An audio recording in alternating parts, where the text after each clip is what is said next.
Hi ಮಾಂತ ಎನ್ನ ತುಳು ಬಾಂಧವರಿಗೆ ನಮಸ್ಕಾರ. ತುಳು ಕಿಚನ್ಗೆ ಸ್ವಾಗತ. ಇನ್ನಿತ್ತ ಎನ್ನ ರೆಸಿಪಿ ಸುದೆತ್ತ ನೀರಿಟ್ಟು ತಿಕ್ಕುನಂಚಿನ ಕಚ್ಚಾವು ಮೀನತ್ತ ಫ್ರೈ. ಪ್ರಿಯ ಬಂಧುಲೆ, ಇಂದು ಮಸ್ತ್ ಟೇಸ್ಟ್ ಮೀನು. ಪ್ರಿಯ ಬಂಧುಲೆ, ನಿಖಿಲ್ ನನಲ ಎನ್ನ ಚಾನಲ್ಗೆ ಸಬ್ಸ್ಕ್ರೈಬ್ ಮಾಡ್ತಿದ್ದೀರನಂತ ದಯಮಾಡ್ತು ಸಬ್ಸ್ಕ್ರೈಬ್ ಮಾಡ್ಕೊಳ್ಳಿ, ಎಂಕ್ ಸಪೋರ್ಟ್ ಕೊಡಲೆ ಬಂಧುಲೆ. ರಡ್ಡು ಮೀನನ್ನು ಏನು ಕ್ಲೀನ್ ಮಾಡ್ತು ಗೊತ್ತಂಡೆ ಐಕ್ ಬೋಡೈನ ಮಸಾಲೆನ ರೆಡಿ ಮಾಡ್ಕೊ. 1 ಸ್ಪೂನ್ ತಾತು ಮಂಜಾಳ ಪುಡಿ, 1 ಸ್ಪೂನು ಉಪ್ಪು, ಅಂಚನೆ ಅರ್ಧ ಲಿಂಬೆ ಪುಳಿ, 1 ಲಿಂಬೆ ಗಾತ್ರದ ಪುಳಿ, ಅರ್ಧ ಸ್ಪೂನು ಗರಂ ಮಸಾಲೆ, 3 ಸ್ಪೂನು ಮುಂಚಿತ ಪುಡಿ, ಅಂಚನೆ 1 ಸ್ಪೂನು ಕೊತ್ತಂಬರಿ ಪುಡಿ ಎಂದೊಂಡೆ ಇತ್ತೆ ಬಂದುಲೆ. ಈ ಪುಳಿನ ಏನು ನೀರಿಟ್ಟು ಮಿಕ್ಸ್ ಮಾಡ್ಕೊಂಡ್ರೆ ಹುರ್ಲು ಇಂದನ್ನು ಮಿಕ್ಸ್ ಮಾಡ್ಕೊಳ್ಳಿ. ಆಯ್ತ ನೀರನ್ನು ರೆಡಿ ಮಾಡಿಕೊಡು. ಇಷ್ಟೇ ಮಾಂತ ಮಸಾಲೆನ ಮಿಕ್ಸ್ ಮಾಡ್ತಿತ್ತು. ಈ ಉಳಿತ ನೀರಿಟ್ಟು ಏನು ಇಂದನ್ನು ಮಸಾಲೆ ರೆಡಿ ಮಾಡ್ಕೊಂಡ್ರೆ ಹುಳಿ ಬಂದಿಲ್ಲ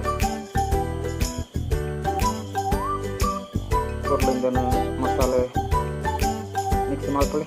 ಹುಳಿ ಮಸಾಲೆ ರೆಡಿ ಆಗಿ ಅದಕ್ಕೆ ಈ ಲಿಂಬೆ ಪುಳಿಯನ್ನು ಪಾಡ್ತು ಏನು ತೀರಾ ಮಿಕ್ಸ್ ಮಾಡ್ಕೊಂಡ್ರೆ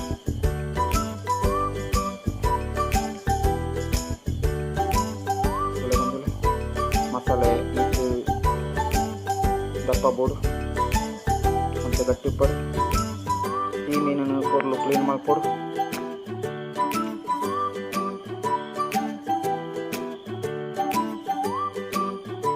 ಬಂದುಲೆ ಹಿಂದಕ್ಕಿಂಚ ಏನು ಗಡಿ ಪಾಡುಂಟುಲ್ಲೆ ಇಂಚ ಮಾಂಸ ಇಡ್ತಾರ ಎಡ್ಡೈಕ್ ಮಸಾಲೆ ಒಯ್ಕೊಂಡು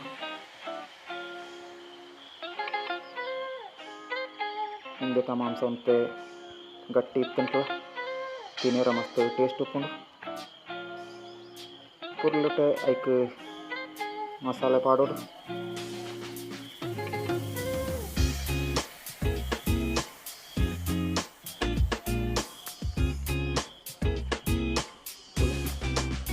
ಮಸಾಲೆ ಪಾಡ್ತು ರೆಡಿ ಆಂಡು ಹಿಂದೇನು ಏನು ಅರ್ಧ ಗಂಟೆ ತಾತು ಇಂಚನೆ ಬಿಯ್ಯನ ಕುಕ್ಕ ಹಿಂದೇನೇನು ಫ್ರೈ ಮಾಡ್ತಂತುಲ್ಲೆ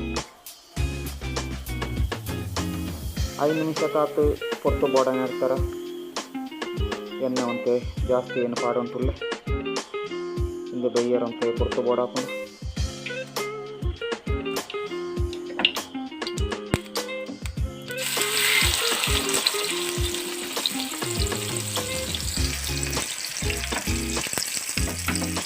ಎಣ್ಣೆ ಸರಿ ಸಾಗುಳ್ಳಕ್ಕ ಐನು ಕಾವಲಿನಂತೆ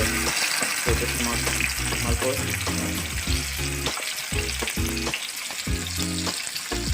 ಕೊರ್ಲುಟೆ 5 ನಿಮಿಷ ತಾತು ಹಿಂದೆ ಬೇಯೋಡು ಅಂಚನೆ ಇತ್ತೆ ಏನೈನು ತಿರ್ಗಾತ ಪಾಡಂತುಲ್ಲೆ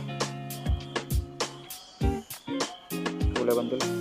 ಒಂದು ಸೈಡ್ ಕೊರ್ಲುಟೆ ಫ್ರೈ ಆತನ ಎಣ್ಣೆ ನಿಂಚನೆ ಅಂತೆ ತಿರ್ಗಾತ ಮಾಡ್ಕೊಳ್ಳಿ. ತೀರ ಎಣ್ಣೆ ಪಾಡನ ಅಗತ್ಯ ಐತಿ. ಹುಳೆ ಬಂದುಲೆ ಕಚ್ಚಾ ಮೀನುತ ಫ್ರೈ ರೆಡಿ ಆತನ. ಪ್ರಿಯ ಬಂಧುಲೆ, ದಯಮಾಡ್ತು ನನ್ನ ಚಾನಲ್ಗೆ ಸಬ್ಸ್ಕ್ರೈಬ್ ಮಾಡ್ಕೊಳ್ಳಿ. ನಿಕ್ಲೆಗೆ ಮಾಂತ ಧನ್ಯವಾದಗಳು ಬಂಧುಲೆ. ನಮಸ್ಕಾರ.